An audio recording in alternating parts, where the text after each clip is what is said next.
आकर्षण के नियम के अनुसार आप अपने जीवन में पॉजिटिव और नेगेटिव चीज़ों को अपने विचारों और कर्मों से अपनी ओर आकर्षित कर सकते हैं। यह इस सिद्धांत पर आधारित है कि सब कुछ ऊर्जा से निर्मित है। इसीलिए जिस प्रकार की ऊर्जा आप बाहर छोड़ेंगे वही आपके पास वापस लौटेगी। अगर आप ब्रह्मांड को अपनी इच्छाएं बताने के लिए आकर्षण के नियमों का इस्तेमाल करने के लिए तैयार है, तब पॉजिटिव माइंडसेट का निर्माण करके शुरुआत करिए।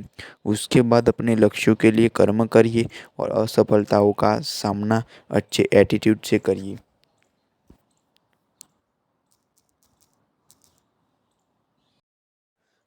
नंबर 1, पॉजिटिव माइंडसेट बनाना। आप अपने जीवन में क्या चाहते हैं उस पर फोकस करिए, न कि उस पर जो आपके पास नहीं है। अपनी पुरानी टूटी हुई कार के बारे में मत सोचिए, उसकी जगह कल्पना करिए कि आप नई कार चला रहे हैं। इससे फोकस पर उस पर जाता है जो आप अपने जीवन में लाना चाहते हैं, बजाय उसके जिसे आप अपने जीवन से हटाना चाहते हैं। इससे ब्रह्मांड को एक संदेश मिल जाता है कि आप चाहते हैं कि आपकी आशा अच्छी चीज़ों के लिए होनी चाहिए। इसके पीछे विचार यह है कि आप जिस जिस बारे में सोच रहे वही आप अपने जीवन में चाहते हैं। इसीलिए अगर आप सोचते हैं कि काश मेरे पास एक ऐसी कार होती जो बार बार न बिगड़ती, तब भी आप अपनी पुरानी कार पर ही फोकस कर रहे, नई पर नहीं। दूसरे उदाहरण के रूप में अपने मन के बजाय यह सोचने कि मुझे आशा है कि मैं इस सेमेस्टर में फेल नहीं होऊंगा, सोचिए मैं अच्छे ग्रेड पाने के लिए पढ़ाई कर रहा हूँ।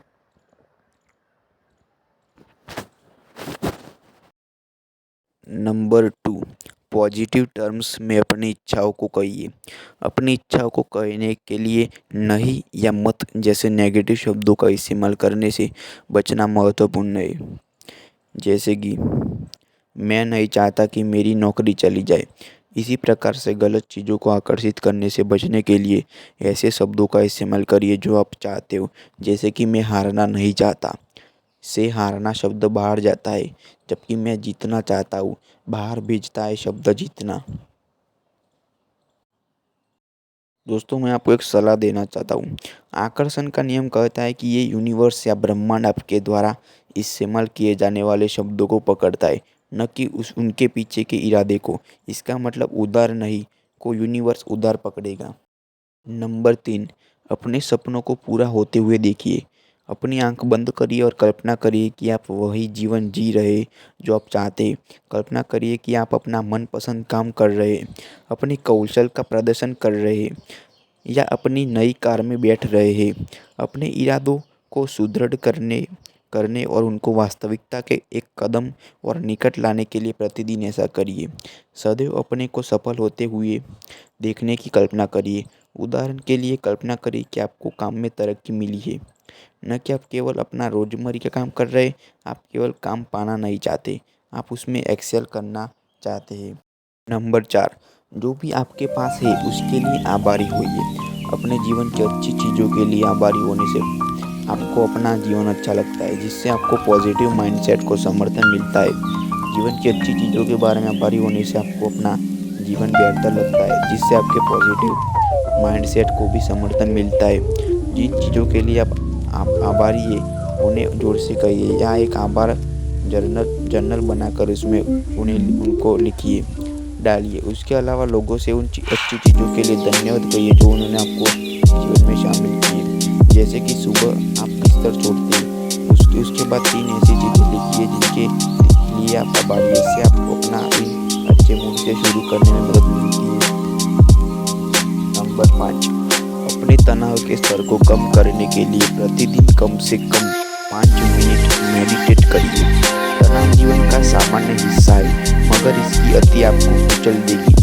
प्रतिदिन के तनाव को छोटे से मेडिटेशन से राहत दीजिए, जिससे आपके मन और शरीर दोनों को आराम मिलेगा। साधारण मेडिटेशन के लिए आराम से पोजीशन में बैठिए, फिर अपनी आंखें बंद कर लीजिए, अपनी सांस पर फोकस करिए और विचारों को आने और जाने दीजिए। मेडिटेशन आपको ऑनलाइन या काम हेडस्पेस या इनसाइट टाइमर जैसे ऐप से मिल सकता है। नंबर 6, अपनी चिंताओं की जगह ऐसे विचार मन में लाइए कि चीज़ें कैसे से वह प्रदर्शित करवा सकती है जिससे बचने का आप प्रयास कर रहे हैं। जब चिंता सामने आए तब उसे यह कहकर चुनौती दीजिए कि उनके वास्तविकता में बदलने की संभावना कितनी है। ये सोचिए कि अतीत में जब आप चिंतित हुए थे तब क्या हुआ था। उसके बाद सोचिए कि आप जिसकी चिंता कर रहे हैं अगर वह वास्तव में हो जाए तो बुरे से बुरा क्या हो सकता है। आपको संभवतः एहसास होगा कि लॉन्ग रन में यह कोई इतनी बड़ी बात नहीं है। जैसे कि मान लीजिए कि आपको चिंता की प्रेजेंटेशन के दौरान आपकी शर्मिंदा होने जाना पड़ेगा।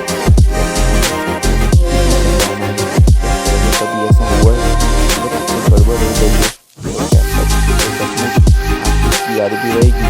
आपका शायद में आ जाएगा कि आपकी चिंता वास्तव में किसी बड़ी बात के लिए नहीं थी। इससे आपको यह सोचने में मदद मिलेगी कि आपके जीवन अगले 5 या 10 सालों में क्या होगा। इस चीज़ के लिए आप तब क्या उसका कुछ मतलब भी होगा शायद नहीं। जैसे कि आप किसी टेस्ट में फेल होने को लेकर चिंतित हो सकते हैं मगर संभावना यह है कि 5 साल बाद आपको उस टेस्ट की याद भी नहीं होती। सलाह, अगर आप चिंता करना बंद नहीं कर सकते तब अपनी चिंताओं को जर्नल में हटा दीजिए ताकि आप विचारों को अपने दिमाग से निकाल सकें। नंबर 7, स्वयं को पॉजिटिव रहना सीखने का समय दीजिए क्योंकि यह काम कठिन हो सकता है। शुरू में आपके लिए अपने विचार पॉजिटिव रखना कठिन हो सकता है। नेगेटिव विचारों का आपके पास लौट कर आना स्वाभाविक है मगर जानबूझकर नेगेटिव विचारों का सामना करके आप स्वयं को पॉजिटिव पर फोकस कर सकते हैं।